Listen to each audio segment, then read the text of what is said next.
The Edmonton Oilers showed tantalizing opportunities of what they could be Saturday night in their big win over the Canucks, and we're going to talk all about it on today's edition of Locked On Oilers.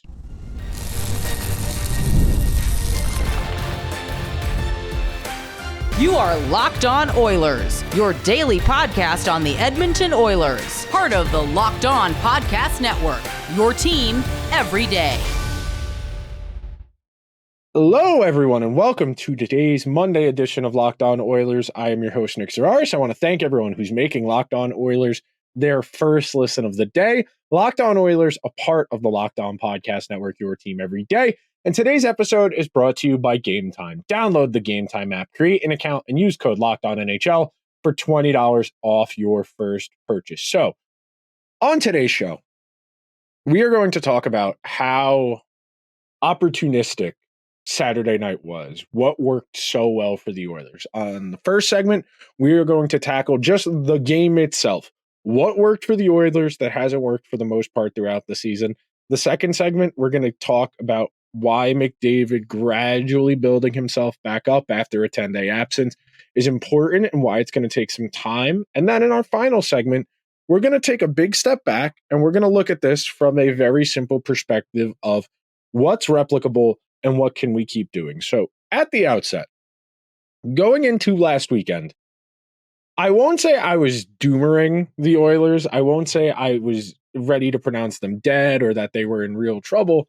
But the underlying cracks were really showing going into the weekend. The simple fact is that they haven't played very consistent hockey. And consistency is one of those buzzwords where you're not going to be able to identify it unless you're watching every game, unless you are locked all the way in and really trying to absorb and take in what you're watching. Without that mindset, you are going to be a little, I don't want to say confused, but you might not be gleaning exactly the same takeaway I am. When I talk about consistency, I mean performance, and most importantly, I mean execution. So, for example, I have been hammering the drum all season that when the Oilers get to score first, they are a significantly different hockey team. The way they play, the way they are built, it is predicated on taking advantage of mistakes. It is about using speed and about using transition. The problem for the Oilers is that in the games where they don't score first, other teams have the opportunity to gradually wear them down, gradually. And frankly, the thing that's so frustrating about it is it's not that the Oilers are necessarily playing poorly. It's that the flow of the game is going against what Edmonton wants to do. Edmonton is a tempo team. They are a skill-based team. They want to trade chances to some extent. And where you as a team that likes to trade chances can thrive is when you score first. When you score first and the other team needs to adapt, they need to become more aggressive, they need to attack the net a little bit more. That is going to give you significantly more opportunities to attack. And you saw that Saturday night against the Canucks. You know, I went on a long rant the night they lost to the Blue Jackets, the game where McDavid got injured, because the Oilers got sloppy. And frankly, lazy is not the right word, but they got so frustrated, so flustered as that Blue Jackets game went along. They kept making stupid mistakes, forcing passes, throwing passes to no one, leaving the zone too early so defensemen didn't have anyone to outlet pass to. And the Oilers did that perfectly to the Canucks on Saturday night. Perfectly. I could not stress enough how when you get another team, and Vancouver, like the Oilers, is a transition team. They want to use tempo. They want their high-end players to be able to make plays with speed, to use their skill to create dangerous scoring chances. Vancouver having the same exact play style, and we said this about the game against the Devils a few weeks ago as well, where the Devils, very similarly to the Oilers, like to play with tempo. They go up and down, back and forth. Where you beat those teams is when you force them to need to get going. And that's been the issue for the Oilers this year. I went and looked it up. The Oilers are 4-1-1 in games this year when they score first. 4-1-1. Now, that's only 6 games. As the season goes along, that number might change. But score impacts in hockey are especially pronounced. I won't I would venture, and this is my opinion, I don't have statistical data to back this up. I haven't done the research on this, but I would contend that having a lead in hockey, scoring first, I should say, is probably the most important of the four major sports. You can rule out basketball because that game state, there's so much scoring, it doesn't really make sense. Baseball, I would assume scoring first helps because that dictates how you manage your pitching. But football, scoring first helps because your defense has more inclination of what the other team is going to have to do to try and score points quicker. And it's the same thing in hockey. When you get behind, you have to be more aggressive. You have to pinch more. You have to fly the zone earlier. You have to do what you can to try and facilitate offense. And that cheating for offense, that doing what you can to create more offense, that's where you, as a defending team, as a counter-striking team, can really rip them apart. Because if you're the Canucks and you really need to get going, you're down 3-1 in this game, you got to try and get that long pass. Your first inclination as a defenseman behind your own net is, let me get this pass up. And you want to whip it 40 feet. You don't want to have to skate it. You don't want to have 2 or 3 passes to get out of the zone. You want one long bomb pass. You want the skater you're hitting that pass to be able to receive that puck in motion, not have to stop to get it, and keep going and go in transition. The problem is when you're trying to do that, the defending team, so the Oilers in this case, they're going to jump those passes. They're going to intercept those passes. They are going to clamp down on the boards and not let you exit the zone as cleanly. They are going to make you work harder for offense. And that's why so much of the Oilers' defensive issues, and I've said this all season, is tied to their inability to get their offense going. Now, when the Oilers score first, their defense has less responsibility and their forwards can really get to work. And as we say, defense is a team component. Yes, you have literal positions called defensemen, but if your forwards are not invested in defensive effort and not putting effort into the defense, that's going to give you a harder time. That is where you are going to run into issues and where you get to games like that Blue Jackets game. Or you could talk about the Saturday night game against the Canucks from the Canucks perspective. The Oilers got to their game. They got to go in transition. And to build off of that, you got depth scoring. You got Connor Brown goals. You got Brett Kulak goals. You got a Corey Perry goal. So when you can take the heat off of your big guns, when your big guns can give you a little bit, then you get some depth goals. That's the recipe for a raucous blowout. And that's what you got. With 4 or 5 minutes to go, the only people left at that game were Oilers fans chanting, "Let's go Oilers" in Vancouver. And I think that's the type of game you want to use as a launch pad. Of course, you don't want to take too much away from it. It's only one game. Vancouver's dealing with their own issues.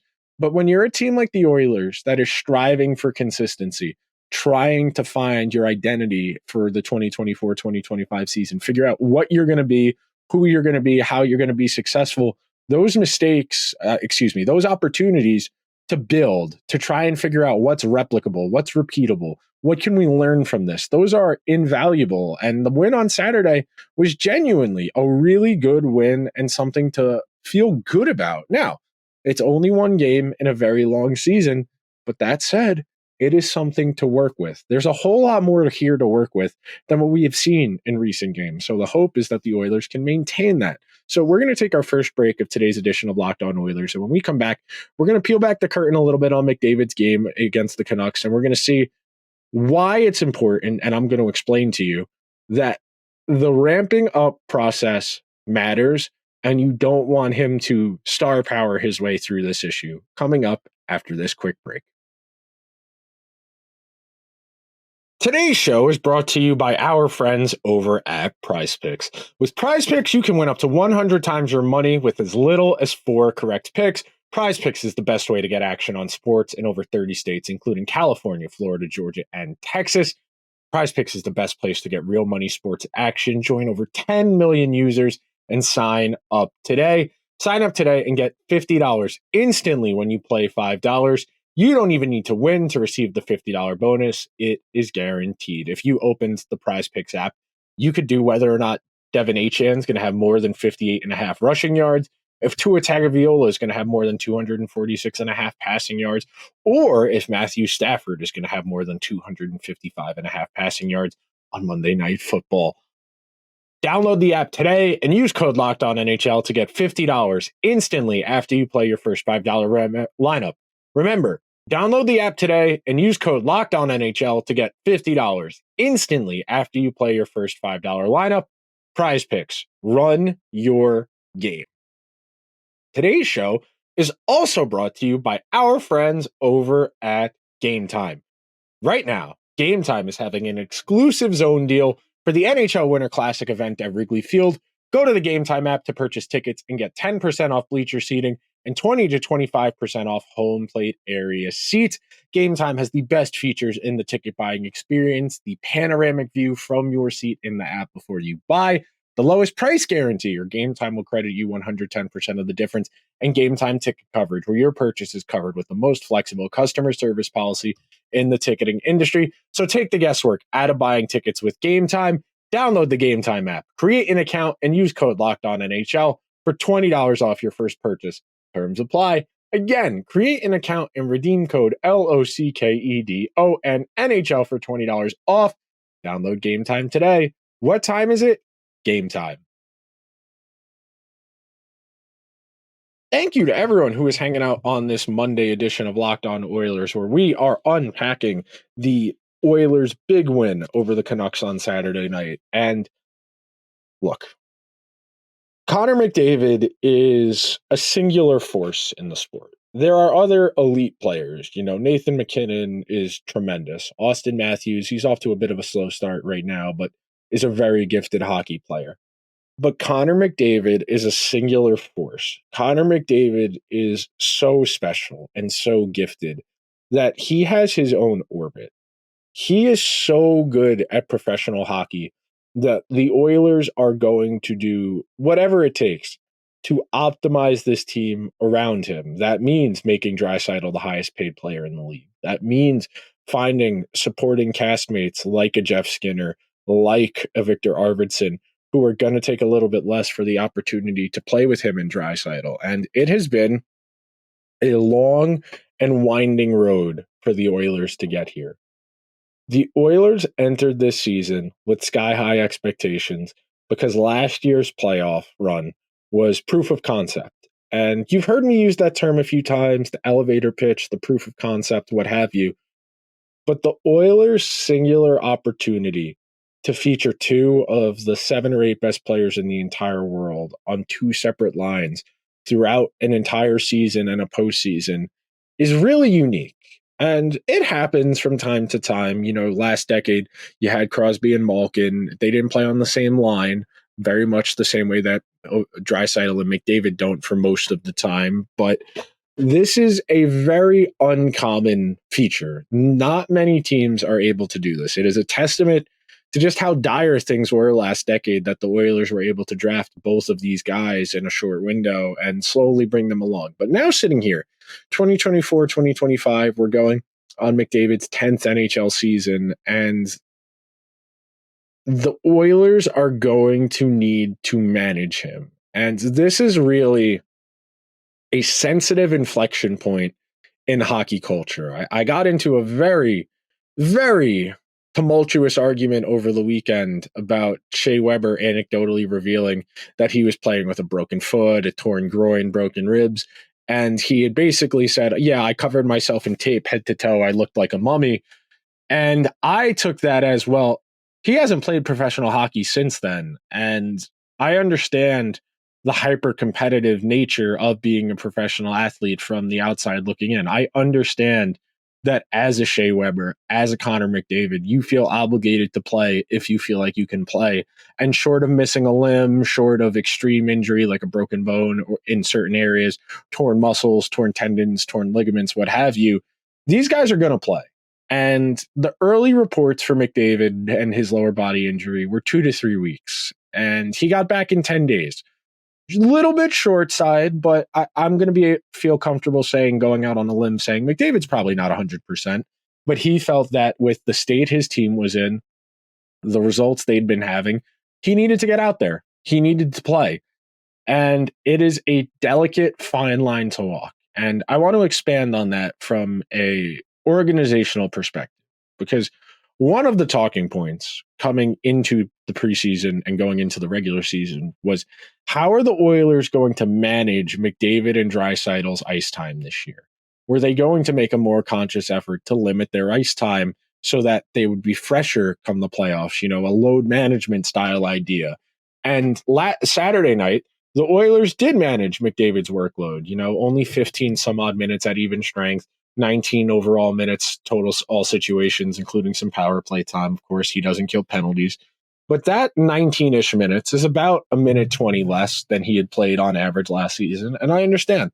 It was one game, and the Oilers had a big lead going away towards the end.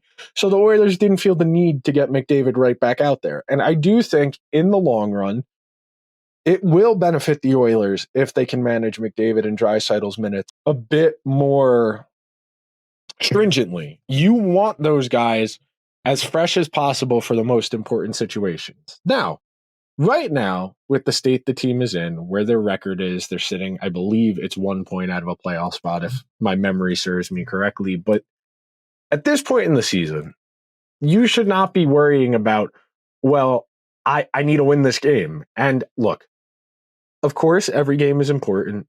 It's a long season, and I had spent a lot of the last 2 weeks saying, well, the Oilers can't keep waiting. They can't keep waiting. They can't be a turn the switch on team because that breeds bad habits. But with McDavid in particular, you need to protect him from himself, because a player that good has taken on so much individual responsibility that he feels singularly compelled to do whatever he can to improve the team. He can do whatever he can to make the team play well. In McDavid's minutes Saturday night, the Oilers, he played 15-52 at 5-on-5. They had 17 scoring chances for, 9 scoring chances against. They had 2 goals for, 1 goal against. They had 1.08 expected goals, 0.38 expected goals against. The Oilers thoroughly dominated the minutes he was out there, and he did not play with the same line mates for much time. You go under the hood and look, McDavid has 557 with Zach Hyman and Jeff Skinner. He has 418 with Zach Hyman and Ryan Nugent-Hopkins. He had a minute 40 with Draisaitl and Hyman as well at 5-on-5. So casually bringing him along, easing him back in, and you get results like Saturday night. That's a good opportunity to call off the dogs. You tell McDavid, I know you want to get back in there. I know you're having fun, but I need you, man. You are too important to this team to be pushing yourself this hard this early in the season. And we know that these guys tolerate unbearable amounts of pain, that the culture of hockey requires them to have that masochism within to be able to absorb pain, to be able to absorb punishment, and to really control the state of their existence. That no one's telling me I am not playing. I am a hockey player. I don't care how hurt I am going back out there. That warrior culture has breeded some unfortunate byproducts. The NHL is going to have a reckoning someday about head injuries, about painkillers, about the culture that encourages you to play through broken bones and torn ligaments and torn muscles. And it is a very delicate balance. And I know there are people who are listening to me right now who are going to say, stop being soft. They're professional athletes. They make a lot of money. That money compensates them for the risk they're willing to take. I agree with you, but on top of that, they are still people. It was great to see McDavid have a nice game, very quiet 3 points. He's a couple points short of 1,000 for his career. I saw he passed Phil Kessel in the all-time points list. McDavid is going to have quite the career still to come. We're only 9 years in. He's missed some time with some serious injuries. The collarbone is a rookie. He lost 20 some odd games in 2021 because of the 56 game season. He lost about 10 games in the 2019-2020 season. So not quite the same level of struggle in terms of games as Crosby and Ovechkin and their regards for their counting stats, where Ovechkin lost season and a half to lockouts and then basically 2 full seasons because of the pandemic. 2 full seasons because of the pandemic once you tack that on. Crosby, same thing with the lockouts, and then Crosby with the concussion issues. So we're going to take one more quick break on today's show, and then we're going to talk a little bit more about what the Oilers can take away from Saturday night to keep building as they move forward.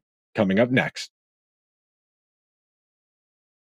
Get ready to tackle NFL action with FanDuel, America's #1 sportsbook. Because right now, new customers can bet $5 and get $150 in bonus bets if you win. The FanDuel Sportsbook app gives you everything you need to place live bets on the NFL all in one place. So when you get a hunch in the middle of the game, you can check out the latest stats, view live play-by-play, and so much more on the same page where you place your bets. Just visit FanDuel.com to join today. If you opened up the FanDuel app, you could see the Dolphins are taking on the Rams tonight on Monday Night Football. The Dolphins heading out west to LA. The Dolphins 2.5-point favorites. On Thursday night, NFC East battle. The Washington Commanders heading up to Philly to take on the Eagles, where the Eagles are 3-point favorites. You can get started with $150 in bonus bets if you win your first $5 bet. That is FanDuel.com. Never waste a hunch and make every moment more with FanDuel, an official sportsbook partner of the NFL. Thank you to everyone who is hanging out here on this Monday edition of Locked On Oilers as we make our way through the winding road of the season. And an NHL season is a marathon. All of these games feel hyper important, and they are. Anyone who is telling you that don't worry about it, there's plenty of time, they are taking that time for granted. And I want to say this in a way that doesn't sound existential, but life is what happens when you're waiting for things. When you are waiting for the Oilers to turn it on, that's the season passing you by. And the notion of turning it on is not very conducive to success in professional sports. Professional sports is very much a repeat and perform process.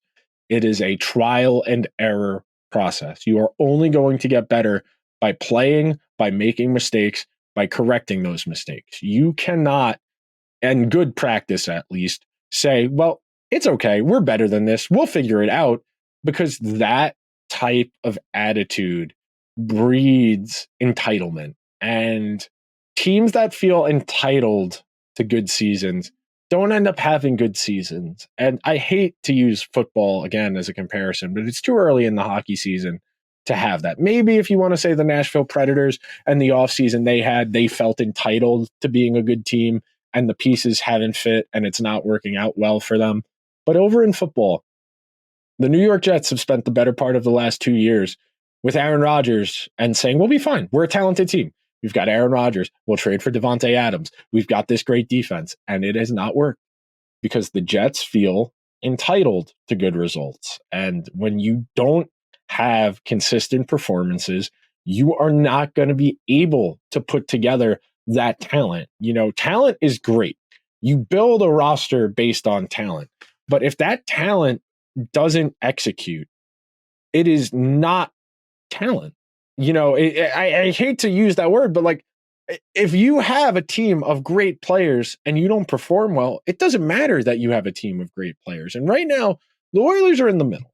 They are in the soggy middle of the NHL, and they are lucky that this is a very, very bad NHL on a macro level. You know, I have spent years of my life now saying we have too many teams, we have too many regular season games, there are too many organizations that don't care about winning, that are just phoning it in, that get their revenue checks, and that plays into the hands of a team like the Oilers, who's going to be able to out-talent the bad teams. And that's the thing. When you are a good team, you can out-talent bad teams, enough bad teams that you'll make the playoffs. You know, you look at this Oilers team right now, and they're not playing amazing. They're not playing very consistently, but they're better than Nashville. They're better than San Jose. They're better than Anaheim. They are better than the Kings. They are better than the Kraken. They are better than the Flames. That's 6 right there. There are 16 teams in each conference. I can keep going. They're better than the Blackhawks. They're better than Utah. We're up to 8. We're halfway through, and I have yet to name a team that is playing better and more talented. You know, the Stars, yeah, I would say the Stars are a better team right now. I would say the Jets are a better performing team. I don't think the Jets are more talented. I would say the Canucks might be about a little more talented overall throughout their roster. Not playing like it right now, and that's the thing here. The Oilers have enough room and enough talent that they're going to be able to overcome these deficiencies in the regular season just by beating up on the bad teams. There are more than enough bad teams that a mediocre team can masquerade as a good team. It happens every year. There are always going to be one or two teams in the entire playoffs, probably one in each conference, who are the best bad team, that they beat the teams they're supposed to, they lose to the teams they're supposed to, where they lose when they play better opposition.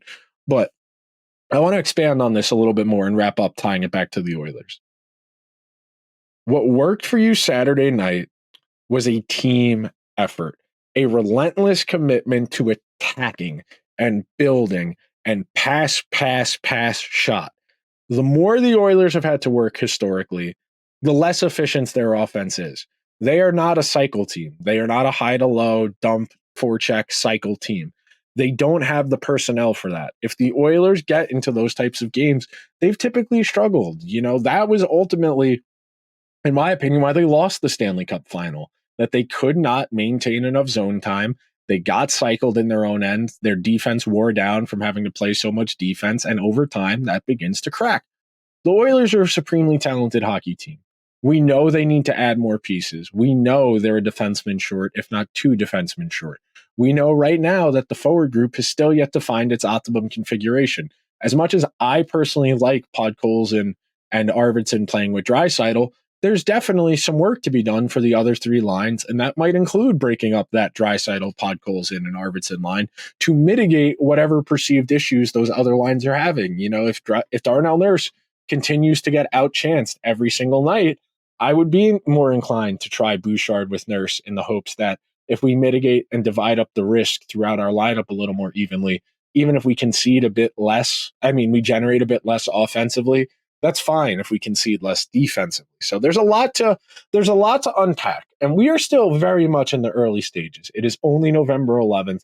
We've still got another 5.5 months of this adventure to go, but that will do it for today's edition of Locked On Oilers. If you could be so kind, please subscribe to the show wherever you get your podcasts. If you're listening on Apple or Spotify by chance, please give the show a 5-star review. If you're watching over on YouTube, hit the subscribe button. We're over 1,600 subs. We're closing in on 1,700. We've doubled the subscriber count in the time since I've taken over the show. It means a lot. I'm very grateful for the people who are getting on the ride. I wish the team were a little bit better so we're a bit more fun to talk about, but the hope is Saturday night is a building point. It is not an aberration. I will talk to you guys tomorrow. Until then, let's go Oilers.